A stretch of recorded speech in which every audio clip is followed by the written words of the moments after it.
Bem-vinda, advogada, bem-vindo, advogado. Você que atua no Poder Judiciário, nos tribunais, na comarca, no Tribunal de Justiça do seu município, seja nos tribunais superiores, não importa, esse é o seu lugar. Podcast do projeto Ampla Defesa, podcast que fala sobre aquele que é o poder mais fascinante da nossa república, é claro, que é o judiciário. Eu te agradeço, de antemão te peço que se inscreva, compartilhe, dê aquele like para o YouTube, o Instagram, o Spotify ou qualquer plataforma por onde você nos acompanhe, sobre o @projeto Ampla Defesa, possa nos entregar para mais e mais pessoas. Então eu te agradeço muito, sou Daniel Guerra e hoje conduzo um papo muito bacana com a advogada, doutora Bruna Esperidião Ramos. Ela me pediu para abolir o formalismo, não chamá-la de doutora, eu agradeço a gentileza. Então eu converso hoje com Bruna Esperidião Ramos, ela que é baiana, mas me diz que é uma baiana fajuta, já ela explica por quê. Ela tem atuação nacional, né? E atua com planejamento patrimonial, sucessões e áreas interligadas. Seja bem-vinda, Bruna Esperidião. Muito obrigada, Danilo. Muito Tudo obrigada bem? mesmo por esse espaço. Tudo ótimo, melhor agora com vocês aqui. Obrigado pela presença. A gente está num evento, né? Então, assim, abrir mão das palestras e de um conteúdo tão rico para trocar uma ideia aqui é, assim, para nós uma prova de carinho e um reconhecimento do nosso trabalho. Aqui é uma honra estar presente e fomentando as inovações. Eu sou do time das inovações, então isso. estar aqui estar avalizando aqui e assinando embaixo a inovação que vocês estão trazendo para esse evento, que está bem bacana. Fico super feliz. Já que você falou em inovação, antes de entrar propriamente dito no seu métier, na sua área de atuação profícua, a gente conversava aqui fora do ar e eu te perguntava quanto tempo de advocacia? Você me falou aproximadamente 6 anos. Aí eu falei assim, então você já nasceu no digital. Sua resposta foi? Não. Explica um pouquinho disso pra gente. Olha, só para você ter noção, o meu perfil ele era fechado. Eu acreditava, eu vim de um ensino arcaico, aquele ensino muito engessado da advocacia, em que o advogado foi feito para peticionar. E quando a gente entra na advocacia, a gente entra com aquele afã muito grande de debater em grandes júris, em expor a defesa de um cliente. E quando a gente vem para o mercado de trabalho, até porque fazendo um adendo nisso aí, a gente não mercantiliza. A advocacia não pode mercantilizar, de acordo com o nosso código de ética. Mas, com o passar do tempo, na própria atuação, a gente percebe que a gente precisa estar inserido no mercado de trabalho de alguma maneira. E não vai ser atrás do notebook que a gente vai fazer isso. Então a gente começa a estar em ambientes como esse, que fomentam networking, que fomentam empreendedorismo. A questão da própria rede social. O meu Instagram era fechado, eu acreditava assim, nossa, eu não vou me expor. Eu não quero me expor, eu não quero que as pessoas saibam da minha vida. Eu sou uma pessoa extremamente privada. E depois eu percebi que pode ser uma ferramenta de trabalho e não de exposição. Então, acho que é um paradigma muito grande a ser quebrado. A gente tem que fazer essa ruptura dentro da advocacia. A gente tem que entender que as ferramentas foram feitas para serem utilizadas, de fato. Então, não adianta você se esconder do mundo, achando até que você não sabe tanto quanto outras pessoas. E aquelas pessoas que não sabem tanto quanto você estão se expondo. Então, a responsabilidade é sua quando alguém contrata alguém que não é tão competente assim só porque ele se expõe e você não. Então, você também vai ser responsável por essa contratação errônea, porque você não está se expondo, você não está permitindo que outras pessoas lhe conheçam. Então, eu tive essa ruptura mental antes de adentrar no universo digital. E faz muito sentido, porque normalmente quando a gente conversa com advogado, principalmente advogado início de carreira, advogado que está buscando sua consolidação, que está escalando, né, que é uma palavra da moda, Exato. A gente vê que aquelas pessoas só prezam pelo digital. E, assim, eu, particularmente, trabalho no digital, mas acho que o digital é um complemento. Perfeito. Né? Nada substitui esse networking. Nada. A ambiência, que é uma palavra que você gosta muito, eu acompanho nas suas redes. A ambiência. Acho que você pensa mais ou menos parecido nesse Perfeito. sentido. Né? Eu falo assim, a importância de estarmos sentados nas mesas certas. Não é só eu acredito que o virtual, o digital, ele vem como uma isca. Ele alcança muitas pessoas, mas funciona também como um filtro de quem vai e quem vai ficar. Então ele chega, retém muitas pessoas, mas só fica quem realmente faz sentido. E que bom que ele funciona como esse filtro. Não nos convém alcançar todo tipo de público realmente. Então selecionar as mesas que a gente senta é importantíssimo. Eu falo que quando a gente senta nas mesas erradas, a gente não é valorizado por quem nós somos de fato, mas pelo nosso grau de utilidade e adaptabilidade àquele meio. Nós só somos valorizados de fato quando estamos sentados nas mesas corretas. Aí nós seremos valorizados por quem nós somos, pelos atributos que nós doamos. Obviamente, toda relação é uma mão de ida e vinda e tá tudo bem ser assim também. Mas, basicamente, é você usar o digital como um veículo de porta de entrada. Perfeito. Mesmo que ele seja o seu meio principal, que não nos restringamos a ele. Exatamente. Legal. Inclusive, o próprio Instagram hoje pode funcionar como um novo cartão de visitas. Sim, sim. Hoje eu não dou mais o meu cartão de visitas, físico, eu ofereço o meu Instagram. Para o Isso. público final, que é o cliente que me contrata, vai chegar e vai ver uma pessoa que tem aquele conhecimento técnico que pode dar aquele aporte para ele naquele momento. Para o público que não é o final, é o que quer aprender alguma coisa, ele também vai ter esse amparo quando se deparar com a minha rede social. E os próprios parceiros, eu sempre falo, o Flávio Augusto fala muito que a concorrência está um grau abaixo da parceria, e eu assino embaixo dessa frase dele, porque através do Instagram eu consigo fomentar muitas parcerias dentro do meu ecossistema de trabalho. E está em todo o Brasil, não necessariamente Exatamente. em Salvador, em São Paulo. Né? Exatamente. Aí agora entrando na sua área mesmo, profissional, né, raiz, Uhum. planejamento patrimonial, proteção patrimonial, é uma área que eu acho muito bacana. Queria que você me explicasse, Bruna. Primeiro, de onde veio a inspiração para entrar nisso, uma eventual virada de chave, e como que você atua no seu meio? Olha, eu estava conversando com o pessoal ali fora, falando que logo quando eu comecei, eu entrei pela porta de sucessões. Então, eu percebi que dentro desse meio de inventário, havia uma dilapidação patrimonial absurda. E eu via famílias sofrendo pelo luto, pela perda daquela pessoa, daquele ente querido, e sofrendo ainda mais depois de ainda ter que lidar com o luto, lidar com a burocracia de um inventário e com a dilapidação patrimonial que ocorre dentro dele. Então eu falei assim, nossa, eu falo que eu sou uma advogada inconformada.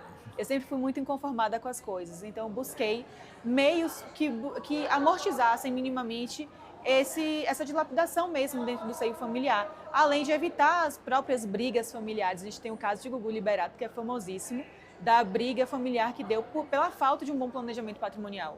E aí entra a questão da holding, que é uma proteção patrimonial, e a gente tem que frisar que é uma proteção patrimonial, não é uma blindagem, não existe blindagem patrimonial no Brasil.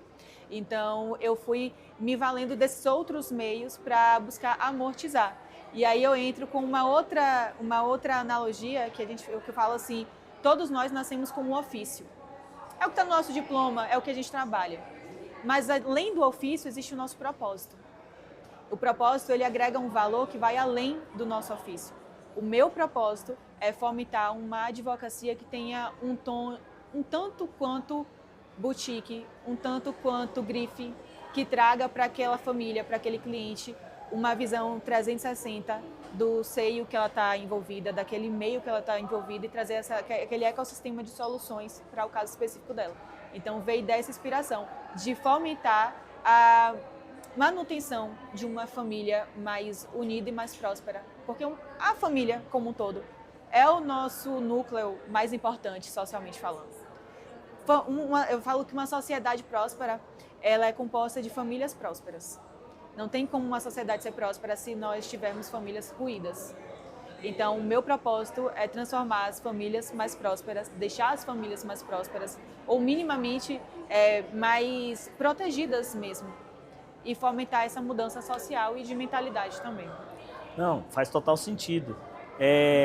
Pegando alguns insights na sua fala, nessa última fala, Bruna, você falou de família, a importância desse alicerce, falou de fomento, de propósito, e aí é inevitável que eu não te pergunte sobre fé, que eu vejo que é um componente muito presente e muito importante nessa sua atuação profissional. Como que a fé entra na atuação da Bruna advogada? Olha, eu falo que a fé ela revoluciona tudo quando ela é colocada. É o ingrediente revolucionário. Se algo está faltando na sua vida, é fé. Se você precisa realmente dar um novo passo, se você não está gostando da sua realidade, o que está te faltando é fé. E eu não me relaciono nunca à religião. Eu falo em relação a um estado mental em que te conecta com o que você deseja, com o que de fato você vai alcançar. E isso, a gente está em um evento de influência. O maior influenciador da minha vida é Jesus. Eu não tenho como falar de influência sem falar desse influenciador. E mais uma vez, não é religião, é história. Nós estamos falando de dados científicos que houve um homem que pisou nessa terra e deixou esse legado. A gente fala de planejamento patrimonial e planejamento patrimonial nada mais é do que deixar um legado. Então está tudo interligado. Às vezes as pessoas não entendem quando eu começo a falar dessa forma e só vão pegando o fio da meada depois que eu vou explicando. Porque muitas vezes a gente tem essa educação limitada e quadrada e segmentada. Quando a gente se permite expandir a nossa visão, a nossa ótica de mundo e ver que está absolutamente tudo interligado, desde a nossa fé até os resultados que a gente obtém de um meio profissional, a gente consegue escalonar os nossos anseios e desejos e transmutar em questões físicas e materiais.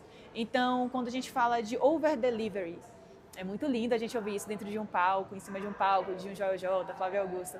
Over-delivery foi ensinado e pregado por Jesus há muito tempo atrás. É bíblico quando ele fala, servo inútil, só fizeste o que foi mandado. Então, quando nós fazemos apenas o que nós fomos contratados para fazer, quando um advogado é contratado para fazer algo e só entrega aquilo, ele não fez mais nada do que a obrigação dele. A nossa obrigação é gerar um encantamento. Com os meus clientes, eu oferto leitura, por exemplo. Eu gosto muito de ler, então eu sei exatamente o livro que a pessoa precisa ler para aquele detalhe. Você senta com o cliente? Eu sento com o cliente e eu falo, olha, leia tal livro. Ah, doutora, eu não gosto de ler. Eu falei, mas agora você vai gostar. Leia esse livro. Interessante. E você não faz isso, Bruna, pelo visto, sobre o viés, como você disse, não é um viés religioso, e sim um viés de crença, de fé, de acreditação, de mentalidade. É expansão de mentalidade, é elevar o nível de consciência mesmo. É uma questão de consciência. Mais um exemplo, rapport. Rapport é um termo francês que utiliza para fazer essas conexões genuínas entre as pessoas. Ora, o maior ponto de rapport é você chamar a pessoa pelo nome dela. É o ponto básico de todo. O nosso nome é o nome que a gente mais ouve da hora que a gente nasce à hora que a gente morre. Quando lá atrás Jesus chama Maria Madalena de Maria e não de Lilith, como todos chamavam, ele invoca nela a identidade que de fato lhe pertence. Então, mais uma vez, vamos produzir conteúdo? A gente tem que ter identidade muito bem firmada para saber o que convém e o que não convém, para saber ouvir as críticas e não se levar por elas, não se deixar desanimar por elas. Então, volta ao ensinamento lá atrás, a gente fala assim, olha, a gente precisa ter a nossa identidade forjada em rocha. E eu digo que o meu caráter, a minha identidade, ela pode ser até forjada na agitação do mundo, mas é no silêncio, no meu tempo de silêncio, junto com Jesus, que eu consigo escalonar coisas que eu sei que eu vou deixar como um legado. Para mim, com essa fala, a gente encerraria não só o podcast, mas o evento. Brincadeiras à parte, eu acho que você foi assim, brilhante. Eu quero muito aqui, Bruna, te agradecer. Imagina. Porque é muito bom quando a gente tem um projeto e aí eu sempre busco deixar as pessoas à vontade, sempre diz que estava à vontade, eu fico, esse é o meu salário, mas eu estou à vontade também. Você fala de uma maneira tão leve de assuntos que para muitas pessoas são tabu, parecem são proibidos. Eu quero te agradecer e quero deixar essa câmera para você dar o recado final que você quiser para a sua audiência, ou para a minha, ou para de nós dois, né? Porque a gente está numa cooperação. Sim. Eu vou falar para vocês exatamente o que eu acabei de dizer aqui agora. Quando a gente firma a nossa identidade, a gente sabe o que convém e o que não convém, qual mesa sentar e qual mesa abdicar. Aquela história de que tudo posso, mas nem tudo me convém é muito real. Então, se você quer se inserir nesse meio do digital, se você quer se inserir no meio do networking, eu aconselho que, antes de tudo, você se internalize e saiba quem de fato você é. Para não permitir que outras pessoas te levem em uma corrente que não é sua, para fazer com que você realmente entenda o seu legado, que vai além do seu ofício. Então, desde o empreendedorismo até você prestar um tipo de serviço, o próprio serviço público, você tem que estar com sua identidade muito bem firmada. E quando a gente fala em influência, não existe influenciador sem antes ter uma grande personalidade. Então, firma a sua personalidade e depois você faz a sua influência, que eu tenho certeza que tem um lugar específico para você no mundo. Você foi feito para isso e você vai conseguir a partir disso. Obrigado mais uma vez, muito Bruna. Obrigada a vocês. Com essa brilhante exposição, eu encerro por aqui esse episódio. Agradeço muito a você que ficou até aqui conosco. Depois dessa aula de digital e de várias outras coisas, eu te peço mais uma vez que se inscreva. Se esse conteúdo fizer sentido para você e te tocar de alguma forma, e se você achar que faz sentido para outras pessoas, compartilhe com elas, né, para ajudar o algoritmo a nos entregar para mais pessoas, transformar mais rotinas, mais mentes, né, mudar mentalidades. Esse é o podcast do Projeto Ampla Defesa. Estamos no YouTube, estamos no Instagram e também no Spotify. Nos siga em todas essas redes. Muito obrigado. Tchau, tchau. Tchau, tchau.